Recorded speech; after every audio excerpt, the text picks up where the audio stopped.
AP Government Period 8. Us Federalists are wishing you a happy holiday season. We're here today interviewing some local Federalists who are ready to give their opinions. What political ideologies do you guys believe in or choose to promote? Well, as the amazing Federalists we are in favor of promoting a strong central government, as outlined throughout the Constitution, which has granted the federal government powers like taxation, national defense, and regulating commerce. We believe in supporting the legislative, executive, and judicial branches, especially when it comes down to the prevention of one branch becoming overly powerful. This is referred to as checks and balances, where each branch in the government can prevent the others from making policies. This outlines our method for both effective leadership and decision-making, especially in regards to the executive branch, following a presidential term. This would provide action, especially in times of crisis, ultimately helping the enforcement of laws and policies that are a crucial component to the strong nationalist government we encourage. While the Federalists may argue that a central national government may be best to maintain structure, that doesn't guarantee the same for state and local institutions if we're regarding the supremacy clause of the Constitution. If state law is in conflict with the federal law must prevail. We believe in democracy because it would protect individual liberties and a state's authority to govern its people. From the time King George III ruled America to then gaining its independence, people were afraid of British tyranny uprising again.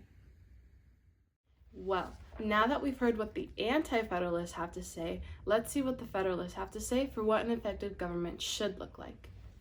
Although King George, who ruled from 1760 to 1820, was known for supposedly abusing his authority powers, that doesn't necessarily mean a proper centralized government would continue his form of ruling.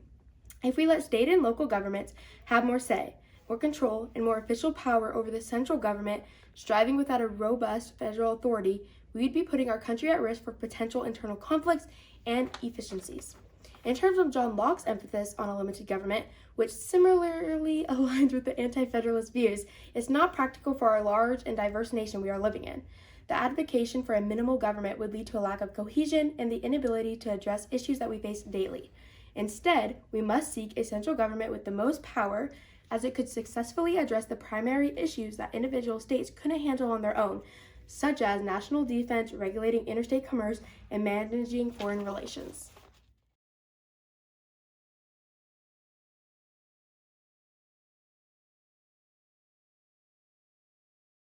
We believe that America and its people would strive best under a government that is primarily strong in the democracy aspect, giving states and local governments more power than, say, a central government.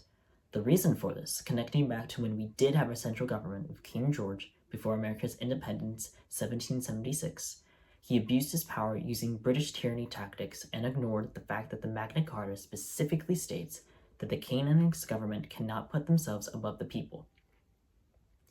Having a central government would accomplish a new form of oppression, bringing back the empty promises King George gave.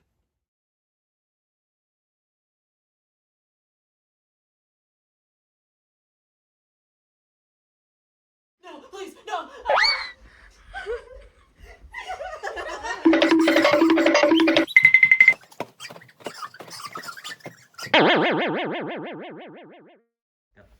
Well, since our Federalists want a strong, centralized government, who influenced this philosophy?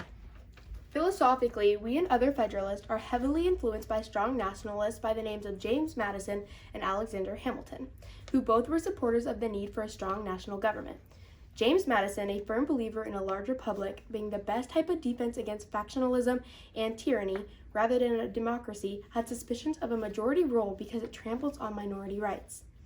Democracy creates various problems, which can be overturned through a federal government which will be focused upon the protection of liberty and ensuring a stable and fair government through the limitations each branch of power has and can't exhibit.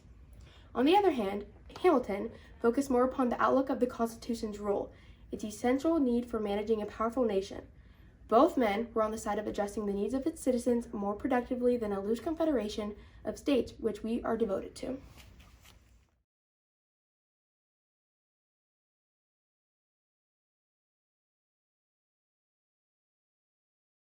Well, as for who influenced our philosophies, Robert Yates, who was a New York State judge, emphasized the idea of rejecting the Constitution due to potentially having a consolidated government lead to chaos. Yates stood as a leader for us. He opposed any compromises to Congress, such as imposed duties that would affect the sovereignty of the states. He warned people about the dangers of a central government and, as said before, highly opposed the Constitution in a series of Federalist papers. One famously titled Brutus No. 1 is the best representation for the what-if aspect that is emphasized in the paper itself. Will the Constitution bring back tyrannic aristocracy?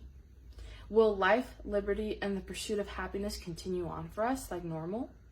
In order to have a strong government for its people, there needs to be a separation of powers in order to prevent an abuse of power.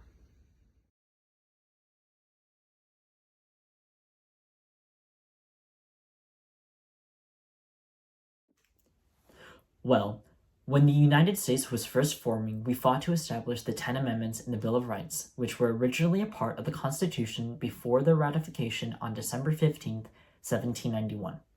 The most notable of the 10 is the First Amendment, that details, provides that Congress make no law respecting an establishment of a religion or prohibiting its free exercise. In other words, it protects freedom of speech, the press, assembly, and the right to petition the government for a redress of grievances. We advocate this because when facing a centralized power, the risks are far too high when our freedoms are endangered. We must also retain the sovereignty of our individual states, or we will fall into war once again. Well, Federalists, how are your ideas incorporated into the emerging U.S. system of government?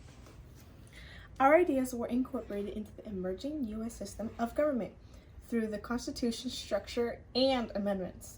The Constitution established a strong central government with distinct branches to ensure a balance of power, reflecting our Federalist principles, along with the industrial economy, which led the establishment of a national bank and federal control over our commerce.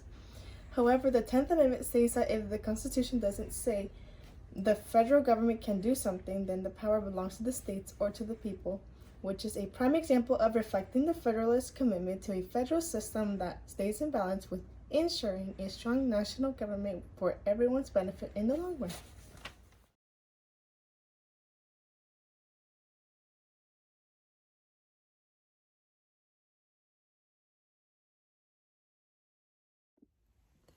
The current conflicts between Federalists and Anti-Federalists reflect the differences in what the balance of power means to them regarding government and state.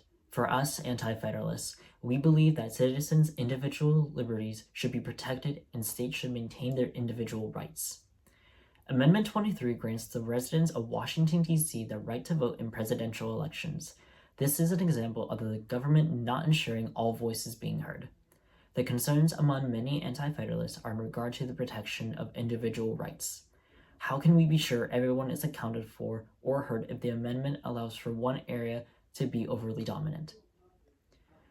When looking at representation, everywhere else is severely lacking, while Washington, D.C. is overflowing with it.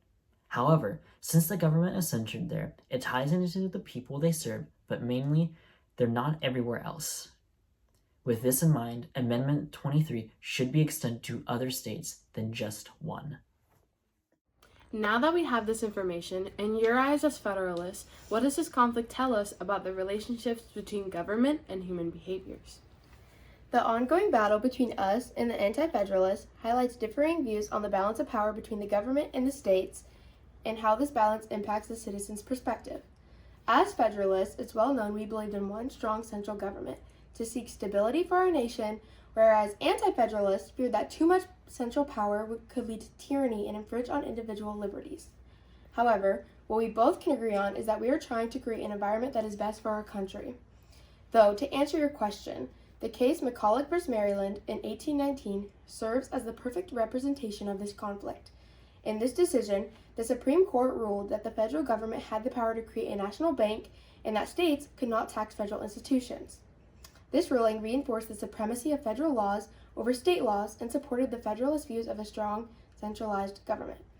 It showed that a centralized authority could provide a stable framework for the country, influencing human behavior by promoting uniformity and reducing conflicts between state and federal laws.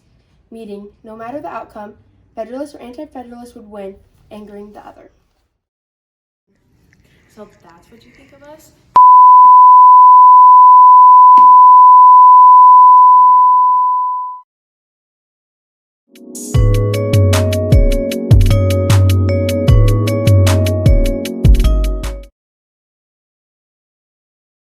The ongoing battle between us and the Anti-Federalists highlights differing views on the balance of power between the government and the states and how this balance impacts citizens' perspective. As Federalists, it's well known we believed in one strong central government to seek stability for our nation, whereas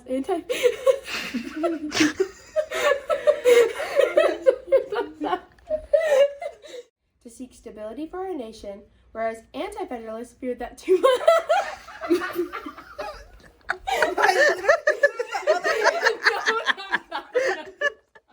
It's well known we believed in one strong central government to seek stability for our nation.